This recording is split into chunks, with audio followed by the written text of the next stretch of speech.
So we stopped at Matthew chapter 5, verse 10, and we'll go through that so that we understand why am I going through this suffering? Why am I going through this sorrow and pain? Does God love to see us in sorrowful state? No.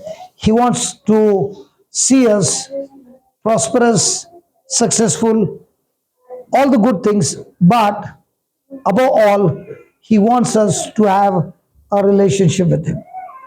Amen. So please, she's gone. Who is the next reader? Somebody who can read loudly. Okay, read. Matthew 5:10.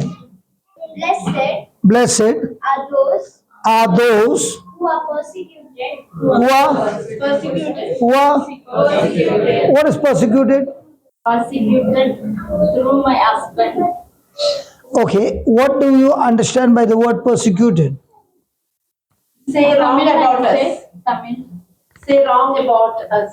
And suppress the Something that is opposing you, trying to stop you, trying to insult you, trying to discourage you, trying to move you from the direction of God into depression, anxiety, and fear.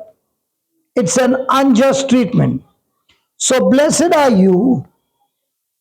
Come on, go ahead. Blessed are you who are persecuted Who are persecuted. for righteousness' sake. What is the need? So, when you are operating in God's nature, not the old carnal nature, but God's nature, be sure that when you walk in righteousness, that is in the nature of Christ, there will always be opposition, there will always be persecution. Because the devil hates anybody who walks against him. He hates anybody who is submissive to God and living a righteous life. We all had sinner's life. We had a nature of sin. That sin nature has been removed and given to us Christ nature. So I have Christ nature in my spirit. I have human nature in my body. But my body is going to use my five senses and talk to my mind. Because my body always wants comfort. But my body is all the time self-centered. So it's going to communicate to me. For example, there's a mosquito here. And you're so busy watching there. And you can feel a little pain. Even without looking at the mosquito, what comes? Because anything that comes against me, my natural reflex is to kill it, to attack it. Now, when Jesus went to a battle and he spoke, that we learned in the beginning, that in this world you will have tribulation, but you be of good cheer, for I have overcome the world. He knows that the hour has come, all his friends are going to leave him alone. The hour has come that he will be arrested. The hour has come where his own apostle will give him a kiss and betray him. He knows that Peter, whom he loves, is going to deny him. He knows that he will be tortured, insulted, abused, physically hammered, crucified, and put to death. He knows all that. But yet, his eyes are fixed on his Father. And that's why he is joyful in the midst of that trial, in the midst of this hardship, because he's saying, if I do not submit to my Father, if I do not do what my Father wants me to do, then this whole world will go to hell. So he did not live his life for himself, he lived his life for his Father. So he was not interested in fulfilling his will. His ministry would have been excellent. Healing ministry, deliverance ministry, production ministry, food ministry, even raising the dead ministry, teaching in the seminary ministry, everything would have been excellent. But if he was not ready to go to the cross, all the other ministries would be nothing. In the same way, in our life, we are all going to go through different kinds of suffering for righteousness' sake. So, the moment you made a decision that I'm going to live a godly life, I'm not going to be led by myself, but I'm going to be led by the Spirit of God who is guiding me through the scriptures that this is what God has said in His Word. So, when you make that decision, 100% guarantee there will be opposition to knock you off. And we learned hellish people will use lies. Satan will use these hellish people to destroy you and even put you to death. Praise God. And that's what we find. And Jesus saying, blessed are you when you are persecuted. Now, in the natural, are you blessed when somebody comes against you? Are you blessed when somebody comes against you? You are blessed because when somebody comes against you, you have an opportunity to practice what your body is saying, or you practice what your new spirit is saying, or your new nature is saying. So when you practice with your new nature, your mind starts getting renewed. You begin to do things that you have never done in your life. You begin to discover in you a potential that you have never ever tapped into. And now, when you use that potential, you begin to realize that I'm not living on my ability, I'm living on God's ability. And that brings a newness in your life, a new habit, a new lifestyle, a new addiction, which is godly. Praise God. Now, when Jesus was arrested and brought into the court, did he open his mouth? No. Now, in that silence, was he cursing them or was he blessing them? So, can a war be fought through the kingdom of God by keeping yourself silent? So, when he's silent, does that mean he has given up? So, can a person be silent and still be at peace in spite of everything around him going against him? Yes. What is that silence? That silence is connected to God. And is telling the Holy Spirit to lead him, to strengthen him. And all these soldiers are instigating him to open his mouth. Did he open his mouth?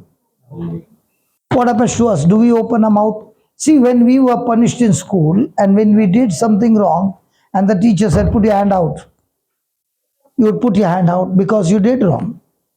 But let's say this time you did not do wrong, somebody else did and the teacher picked you up. This time, will you clarify yourself? Will you justify yourself? Will you say, teacher, this time I'm wrong, this one was the one, he's the one. Hey, tell me, Warren, did you do it?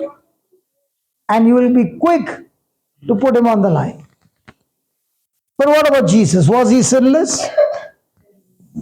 Were they instigating him? Did he open his mouth? No. Was he ready to fight his battle? Yes. No, he was not fighting his battle. He handed over all of them to the one who judges righteously. We use that word, by the wounds of Jesus, we have been healed. But we don't read any scripture before that. When he went through all that, he handed them over to the one who judges righteously.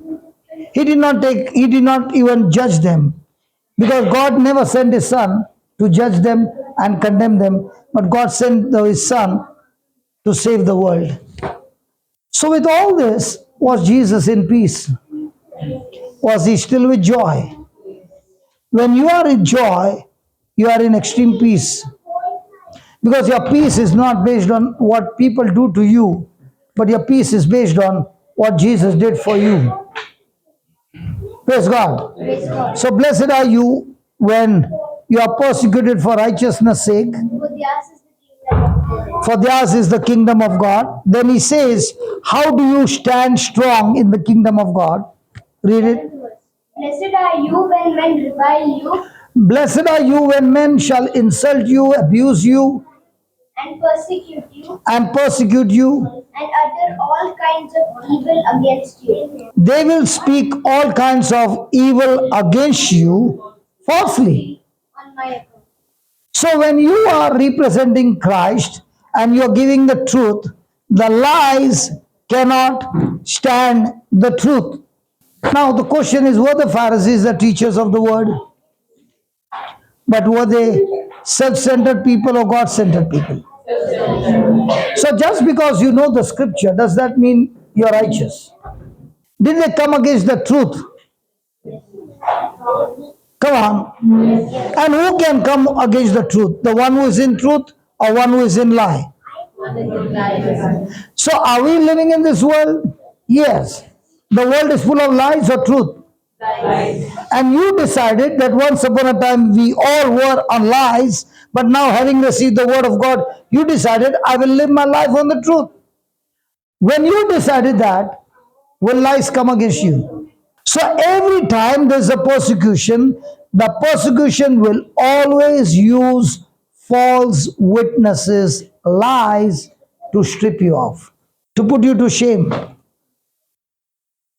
I've been working for the last 26 years, and persecution has been a part of my life. And recently, when I was in Goa, the Lord gave me a topic to preach on persecution. Because whoever is going to live a godly life, the one with the lie can never become your friend. But the one who is in the spirit, by default, will become your friend. A person in the flesh and a person in the spirit, they can never be friends. Because they both operate in the two different kingdoms. So when you are stripped and put to shame, and it is announced everywhere, shame will put you into depression, right? How many of us love shame? Nobody. But when you're persecuted falsely and put to shame, it's time for you to get excited and rejoicing because your life is bringing honor to God. Your life is bringing light to those who are in darkness and drawing them out of darkness into the promised land. And that's why Paul says, I am not ashamed of the gospel of Christ. Why? Because the gospel of Christ is the power of God to everyone who believes, to the Jews and to the Gentiles. So am I a person who is living and believing in the truth? Then by default, it is like a person walking in the sunlight and telling his shadow, please don't come. Not possible. That means a person who is living a godly, righteous life, believing in the truth, will always see signs and wonders following him wherever he goes. You know what gives me joy? When I see the non-Christians sitting and they are attentively hearing the gospel and they are believing, just brand new, just believing. And the moment they start believing, I call them, come here. And I call the Christians who is sick. And I'm saying, here is the battle going to take place. A non-believer who is here, who has just accepted Christ, and here is a person who is a Christian all his life, but doesn't know the scripture. He is going to speak the word and kill the sickness in that body. If he can do that within few hours, what about us who are born for all these years and can't get a headache out? Isn't it a disgrace and a shame? And that is why I'm seeing teaching to the non-Christians in 6 months or in 5 months or in a matter of 3 or 4 months. They have become like champions, casting out demons, healing the sick, and they go all out their way and bring the gang inside. Why? Because they found the truth. Does that mean they will not face persecution?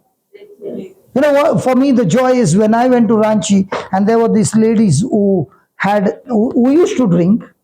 husband used to drink, both used to hammer each other for years.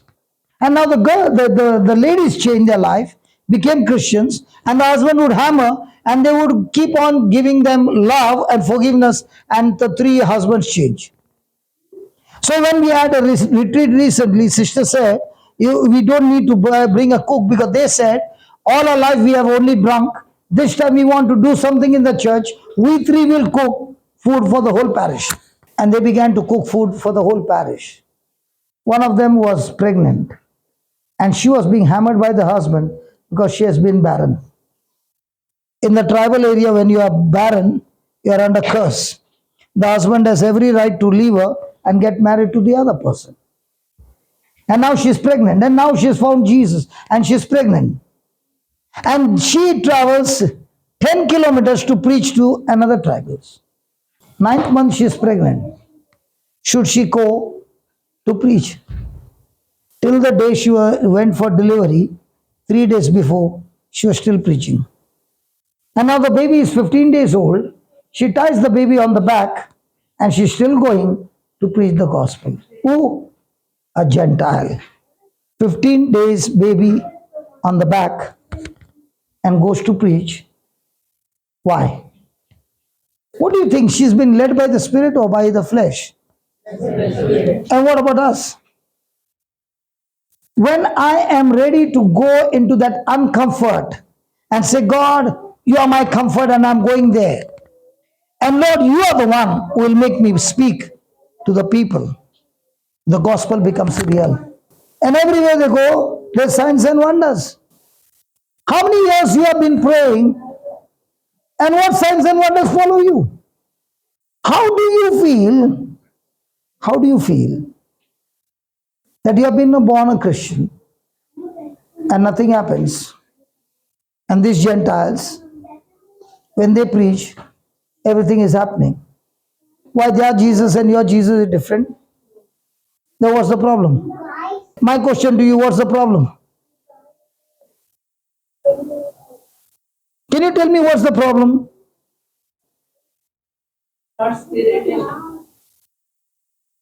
You can ask him. You can take his help. What is she saying? Because we're in the flesh. But you are for so many years. They are just 3 months old. Hey, how much days Anisha came to the Lord? 1 year. 1 year. When she is preaching, what does it look like? So who is in charge of changing your life? God? God? Or the preacher? So how quickly are you ready to kill your flesh? At 8 o'clock I'll be in the other class in France. Why do I need to do that? I am all the time looking at opportunities where I can go and share the gospel where somebody's life is being changed. I told them also, when I was in Goa, the living retreat was going on. I said, I'm not sitting here the whole day. I finish my job from morning, 2 classes. I'm off to another place where there are few people. I'll go for them. Because my life is, I got 24 hours. In that 24 hours, how many lives can I touch before the call comes, come back home? I'm running a race on the countdown.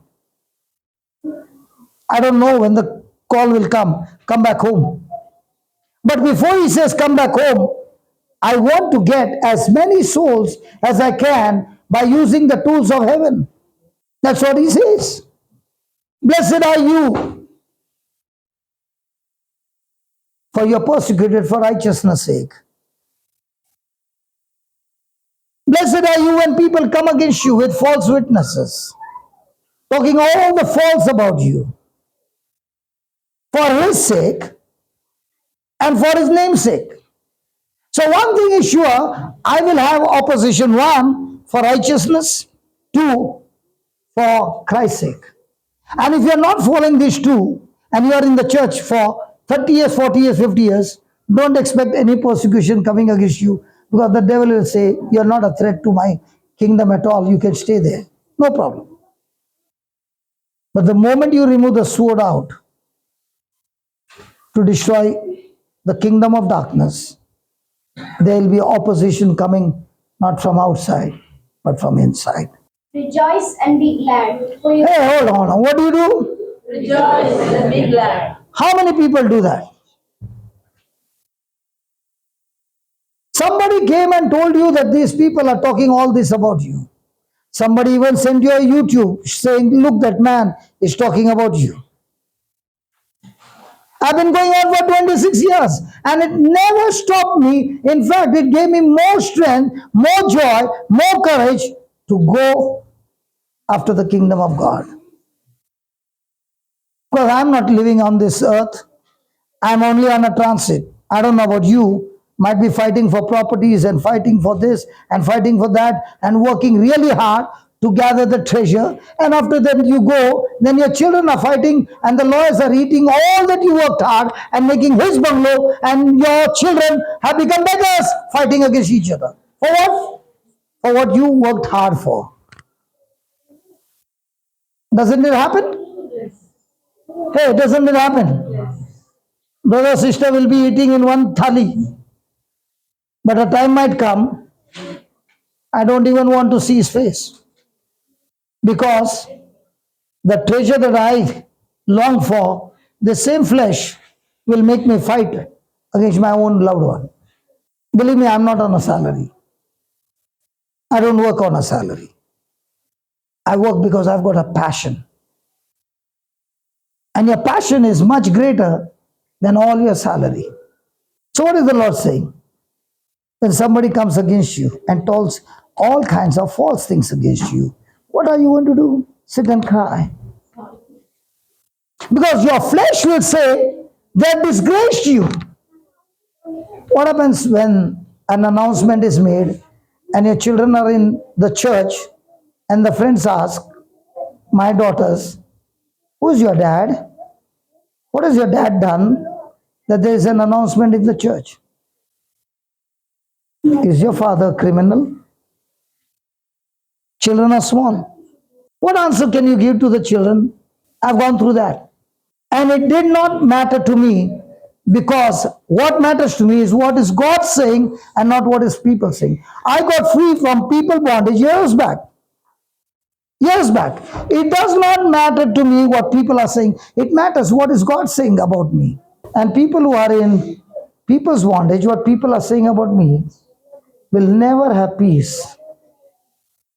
Was Jesus doing good? Did he have any sin? Was he spared? No. So what makes you think you will be spared? Even now, when I make a decision, I'm coming to Bombay, boom. If I take a decision, I'm going to this country, boom.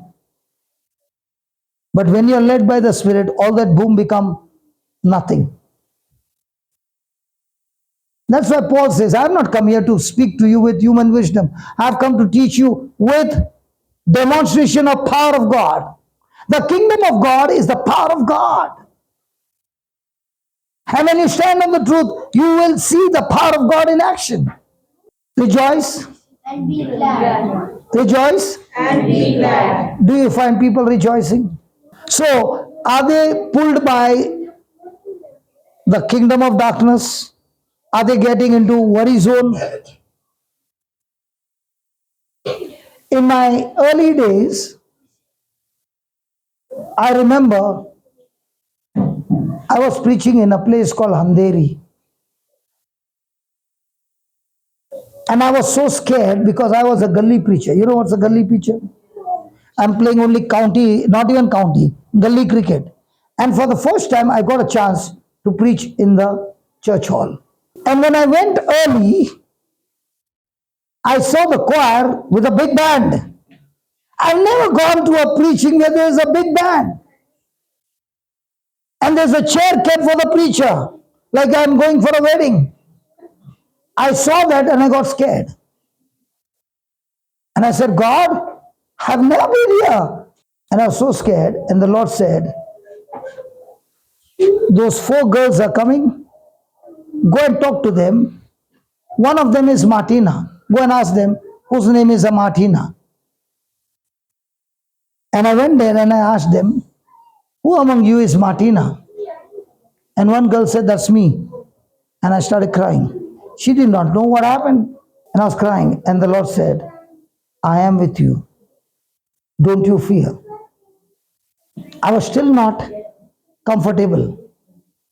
I went and sat among those who they had put mat because the whole hall was packed. And I was so scared, I went and sat in that mat. And they were waiting for the preacher to come because they don't know who is Brother Johnson. Because I'm only a gully preacher. And the one who invited me was doing the praise and worship. So I slowly put my hand up that I'm there. I'm there. And she told me to come up. I said, no, I'm here. Good. And when the praise and worship happened, she called my name. She said, come here. And I was trembling and going up. I've not been there. And they gave me the mic. After that, there was no stopping.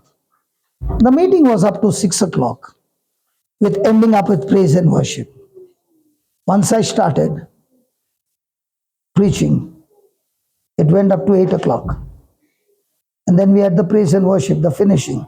And I saw for the first time in my life the youth confessing their sins openly and repenting. The people all drunk in the spirit.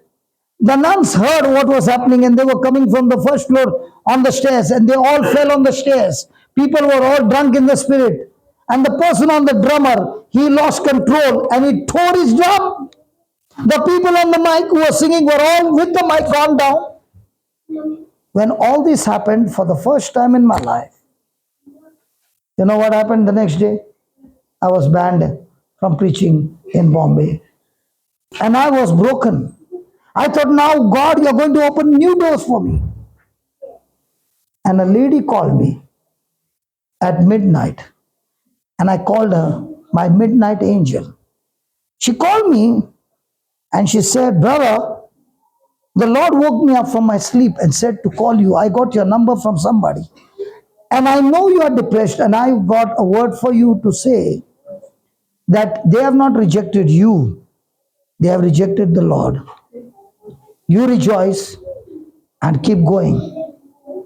After years, I got a chance in another church at Andheri to have a night vigil. And in this night vigil, my principal is the main speaker. And I come after him. He's the main speaker and I'm just warm up. And my principal comes and tells me, come here. I want you to go first and preach. And take as much time as you want. I want to hear you preach. And I asked my midnight angel to come for this meeting. And I said, before I start preaching, I want to call my midnight angel. Hey, midnight angel, where are you? I want to see you face to face. If I'm standing today, it's your message that you gave me that night, that I never quit. I'm standing here. And I said, can I see you? And there gets up a lady with a polio leg, limping and coming. And I grabbed her and I cried and I cried. And I said, you gave that word that night that made me today. That word that you gave me was a Rhema word that I got out of my sadness. And I promise you, from now on, when I'm persecuted, when all this nonsense takes place, I will rejoice and I will be glad because I know I'm bringing honor to God. And the Bible says, when one sinner repents and comes to the Lord, the whole of heaven is rejoicing and celebrating. So when I'm preaching, I know there is celebration in heaven, whereas there is chaos on earth because the Satan's kingdom is under extreme attack. That's why wherever Paul went, where there was peace, the peace was gone. And there was chaos, and there was destruction, and there was all kinds of trouble, because when he entered in, he made devil's kingdom tremble. So as long as you go to church and nothing happens, devil has no problem.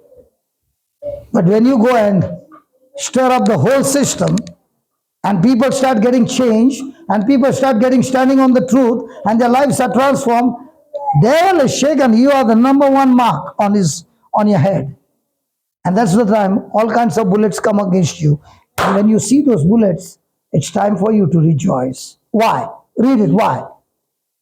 Rejoice and be glad. For your reward. No, read it again slowly. Rejoice. Hmm. Be glad. Hmm. For your reward is great in heaven. Your reward is? Your reward is? You can get all the reward on this earth. Can you take it to heaven? So why are you struggling to gather all those rewards that are going to be corrupted and that you are going to leave here and you're using your time and your energy and everything to get this treasure of this world? Why don't you gather the treasures of heaven? And let me tell you, nobody can steal that treasure, but I can steal your chain. Can I? I can steal this chain and she can be having a sleepless night. But the reward that you get from heaven, nobody can steal it. If somebody asks me, what's your scoreboard? I can say millions whose lives have changed in this last 26 years. Was it you who said to me, I watch you on the YouTube? Yes. And I'm seeing you for the first time? How do I look, brother?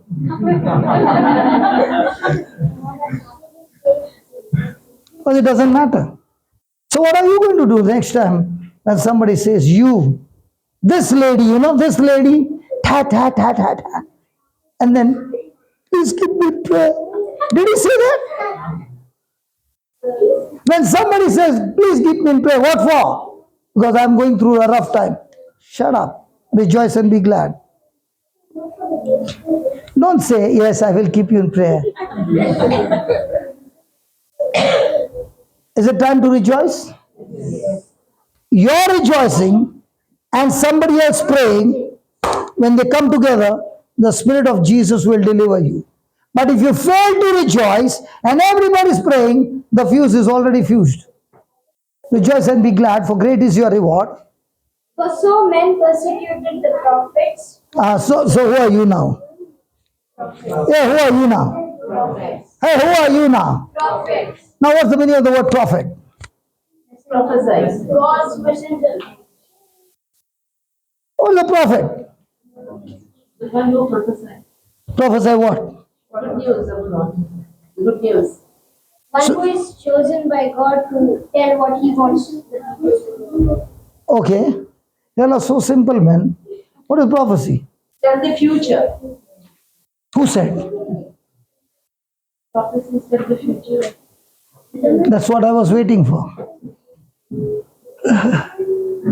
Now tell me, which meeting will be more gathering where you tell somebody's future, tell somebody's phone number, tell somebody's passport number, tell somebody's son number? Will people not be more in that meeting? And telling that person, can you just tell me about my future? You take a trip to Mahabaleshwar, you'll get some Jyotishi there, give them 50 rupees, they also tell. This is my experience.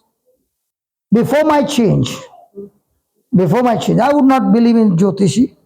That one, like a small dhoti, I and my friends were walking. I never had a Christian friend in my life. Okay. And we were going, and the Jyotishi took me to the side and he spoke to me two things that nobody in this world knows. And I looked at him and he said, I can tell you even more things. So my friend said, what is he talking? I told them that he just told me two things which nobody knows, but he told me accurately. So now they were excited and they were saying, can you tell us? And he said, okay. So they sat on the seat and they were talking to him, and I had nothing to do with this from the beginning, so I was not interested. After finishing all that, they gave him how much? $100. Was there in the Bible a woman who was also prophesying? I'm not saying those people who are come to prophesy, they are with the evil spirit. What I'm saying is, what if the prophecy is from God? Accurate prophecy from God. Will it come to pass? It is from God, God's will, God's prophecy. Will it come to pass? Yes or no? That's where you went wrong. Even though if it's from God and it's accurate from God, will it come to pass, baby? Why do you say that? Because it's our choice, our decisions. Give me. One more. Children are more smarter here than the elders. If the prophecy had to come to pass, then God's decision and God's will to take the Israelites out of Egypt to the promised land did not get fulfilled. It was God's will. He brought them out of Pharaoh's clutches. He parted the Red Sea. He gave them water. He gave them food. He gave them everything. But yet it did not come to pass. Why? Decision making. Because they were not. They grumbled all the against way. They did not. Why did they grumble? Shortcomings. No, why did they grumble? Why did they complain? Have you ever complained in your life? Why do the people complain? Have you complained any time? Maybe. Why do you complain? Because you have unbelief. A person with joy is believing. And that's why Caleb and Joshua were believing that even though there were giants, they said, let's go at once and take over the land. Because they did not believe in their ability. They said, God said, I have given you this land. So if God said, I've given you this land, it's God's ability to give it to them, but they have to go and take it by faith. So what's the use of a message and you don't know the system? But when you know the system of joy, of peace, of the Word of God, and how the system works, and you're practicing it, even though you don't understand it, you will begin to discover the meaning of your life, the purpose of your life, and you will discover the assignment that God has for your life. If you ask me, did you ever know that you will be doing this job? No, I never knew that.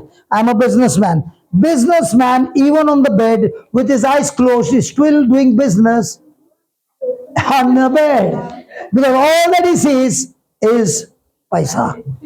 And what this God did was, he crucified that desire for paisa and gave me the desire for souls. Praise God. Hallelujah. Now, did she do that intentionally? But can I get annoyed with her? I know that she's going, and I'm already ready. If at all it goes wrong, I'm ready to die like a cricketer. But I allowed her to go. I know it's going to create a damage, but I also know if she goes clearly, it's not a problem. Praise God. So you know and you know and you know things are not in your favor. Are you going to get frustrated or are you going to get excited? Because the battle has begun. I'll give you one testimony. 18-year-old girl. There's a retreat going on, 18-year-old girl. And she said, I want to play with 25 people chess at one time. How many? 25 people. And she put 25 chessboard and she said, everybody can play chess with me.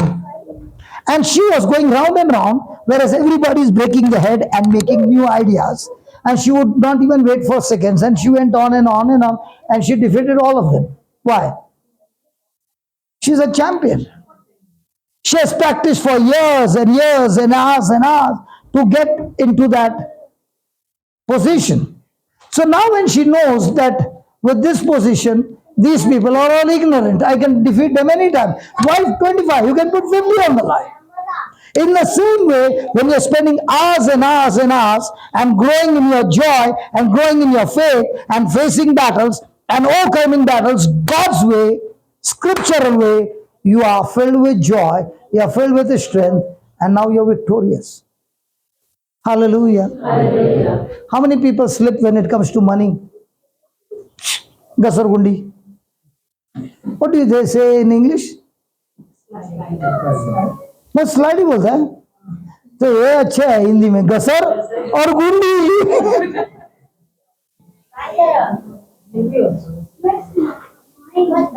गसर Jarabandi. So when I learned that scripture, Luke 6:38, I began to practice it. I began to practice it because I did not know how it works. So when the salary would come, the minimum would be in my pocket, and the whole thing I would be putting in the box. Because I was saying, I challenge you, I want to learn what you are willing to teach me. You said, when I give, it shall multiply. I want to see how does it multiply. And I began to practice and practice and practice. And things began to change. Things began to change. I began to learn that the best bank in the world is God's bank. Hello? Yes. It's not about money, it's about anything. Anything you put in his bank, he takes all things. He takes love, he takes joy, he takes forgiveness, he takes kindness, he even takes money. And when you put all that in his bank, it begins to grow, and in due season it comes back in multiplication. So if you are depositing in the bank jealousy, that also multiplies in his bank. So be careful what you're giving. And his bank works with everybody. If I just snatch the chain, why is he after my chain? Lord, there are so many others who got chain. But those chains have got diamonds, Lord. She's like, no, they don't. But in my eyes, they look like diamonds. Praise God. When I'm giving her something evil, have I deposited in the bank? Yes. So what am I going to get from this seed? What I deposited, what I gave. So if you understand this application, when somebody comes against you, do you give him thappad, or do you give him gali, or do you give him curse, or you give him complaining, grumbling, or whatever, or rejoicing and saying, Lord, now it's my turn. What the devil did, his turn. But that doesn't mean he won the match. The match is always going to be my last shot. And if my last shot is joy and peace and a good seed of the treasures of the kingdom of God, I won the match. In the world, everybody will say Jesus lost the match. But in the kingdom, you understand, Jesus not only won the match, he won it for us and made us winners and conquerors by winning it for us on the cross. So are you going to look at every match from your eye, from your senses, from your body, or are you going to look it through the scriptures? And when you start looking it from the scriptures and rejoicing, you will discover a true meaning of your life on earth. You will begin to discover your purpose, your assignment for your life. And let me tell you, if you do not discover your purpose or an assignment, you will live an empty life. But the day you discover it and you practice it, can I ask you, you are a teacher, right? And then you decided to quit your job, right?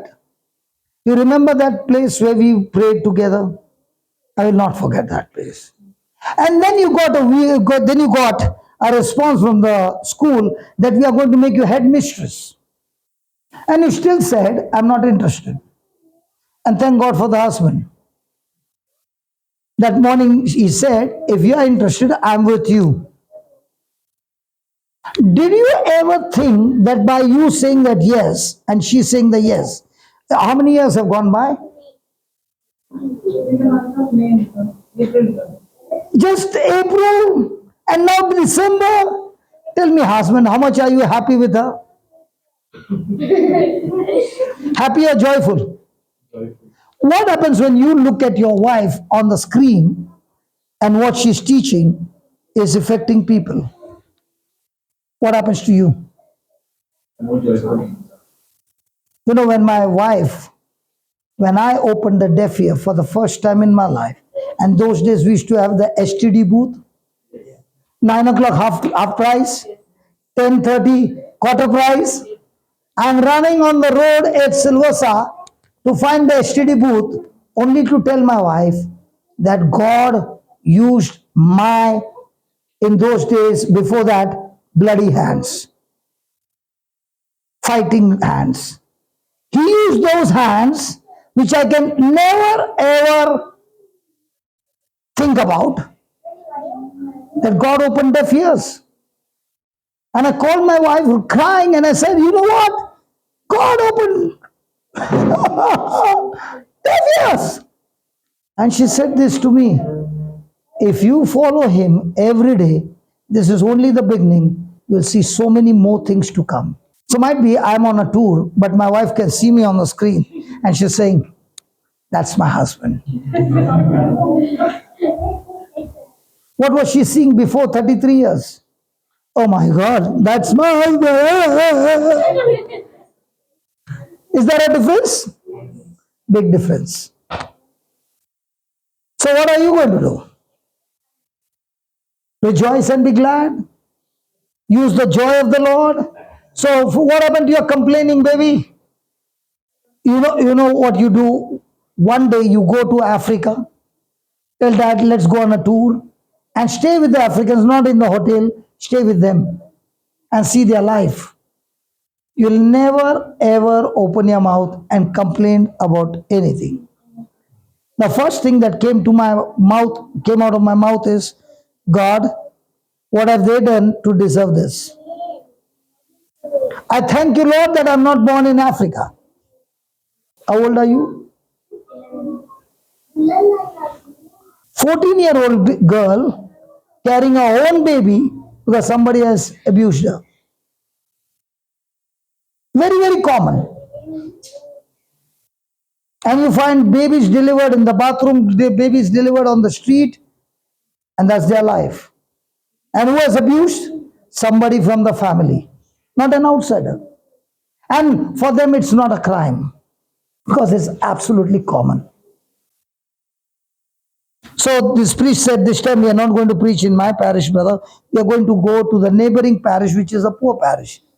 I looked at Father and I said, Father, what did you say? Your parish is a rich parish? Can you define me what is rich?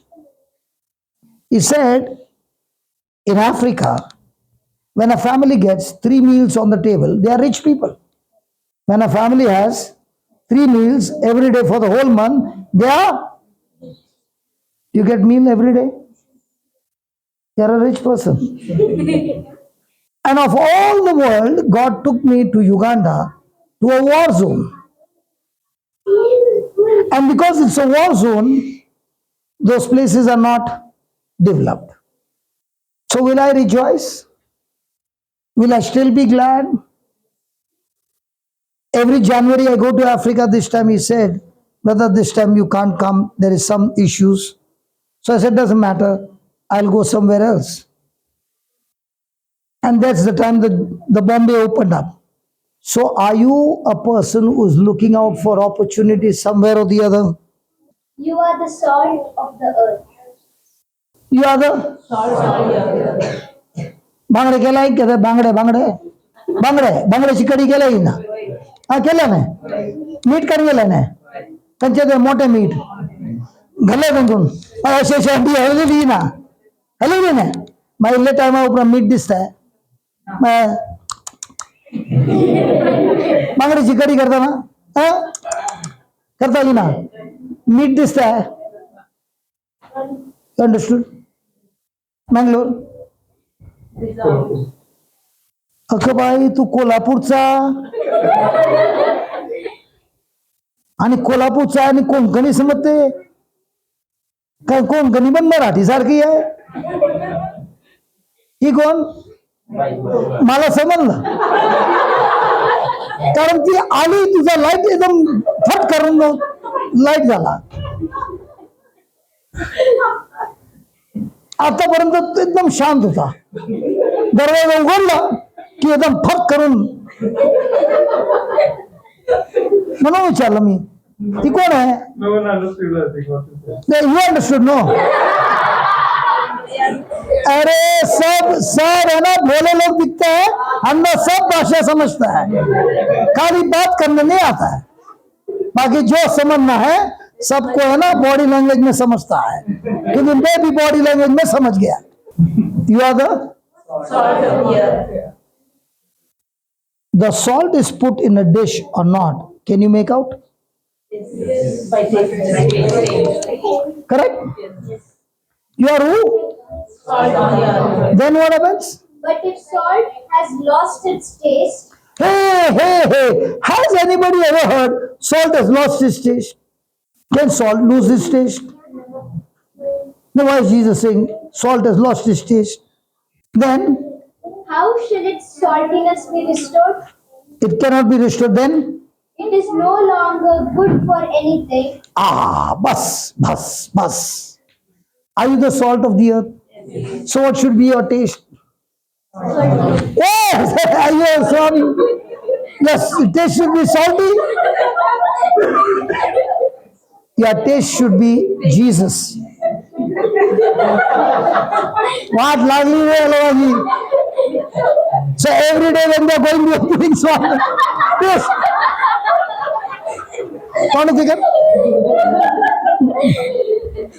should it be salty see our problem is we take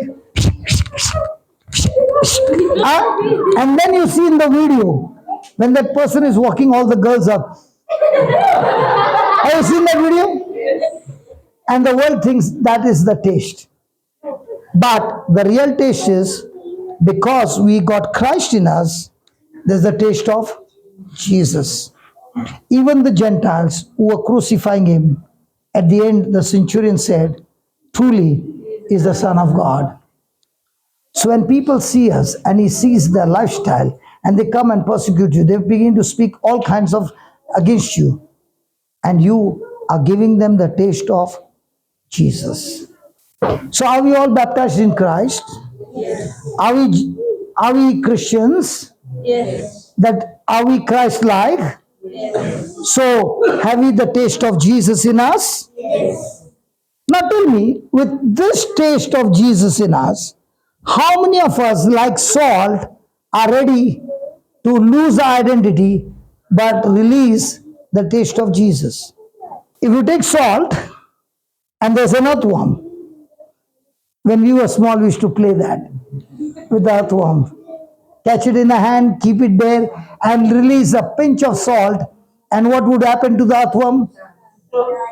And the body would start melting. When you are the salt of the earth, sicknesses start wriggling because of the word coming out of your mouth. When you are the salt of the earth, the salt is a preservative. The salt acts as a medicine. So all those qualities are inside of each one of us. How old are you? How many years back you came to the Lord?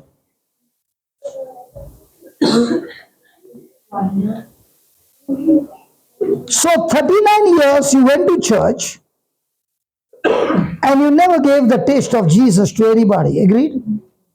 So were you good for anything or good for nothing? That's the salt was lost its taste. So how many people are the members of a particular parish church? They go every Sunday by Sunday and the priest is pouring out his heart and giving a sermon. There's a first reading, second reading, there's a gospel, and after all that you come back for the whole week. Do you practice as a salt or you're good for nothing? Can we ask ourselves? I came today, I came yesterday, listened to the word, I wrote the notes and I prepared the notes. But am I going to go out and practice these notes? Hello. Am I going to practice these notes or am I going to keep on thinking what I want to think? We are not. Okay. Now when you got the notes, is it a challenge for you to keep your mouth silent, change your thinking And first of all, practice Christ in you by the change of your life. And the moment your life begins to change, everybody will say, this lady was not like this. Something happened. Can you tell me how did this change take place in you? And that's the time you'll say, I went to a Bible study and there I got the teaching. I began to practice the teaching and now I want to give it to you. The link. Now what happened to you? You became the salt of the earth. Can you ask yourself, in this 1 year, am I still good for nothing? Or am I good for our group? Your group is good, no? Hello? Yes. How many family group? 4 of us. Fantastic. 4 families on fire. Meeting every week. Praise God. Praise God. Can we clap for the Lord? That's the bad news. Extremely bad news. Because wherever there are only 4 or any family which are already there and there are no children, spiritual children who are lost, who are Gentiles in that group, there is no chance for anybody to grow. Where there are people who are on the wrong side in the group, there's an advantage to pour love, forgiveness, mercy, truth with lifestyle to bring them out of their childish behavior and get them into Christ. If you don't meet people who are in trouble, how will you grow? So the next time I come, I'm going to ask you the same question. How many family group you got? And if you say 4, sorry to say, I'll pick up a stone. But this salt has been useless for all these months. If you are really a salt, then next week when you come, you are saying, God, get me somebody whom I can give Jesus and get that person with me into the group. And if each member in the church will do that, there'll be no place in the church. But because majority are good for nothing, what happens to that? Hey Baba, come here, read the last line and go. It is henceforth good for nothing, It is henceforth good for nothing. Then, but to be cast out, but to be, Pastor. but to be, Pastor. and and to be trodden under foot of men. and to be trembled under the feet of men. Now, if you're a salt that has lost its taste, are you useful for the kingdom? But when you have lost its taste, are you useful in the world? Will the world admire you? Will the world give you gifts and good positions and make your name famous? Yes. Now my time is up. Oh, I'm already 7 minutes over. Somebody.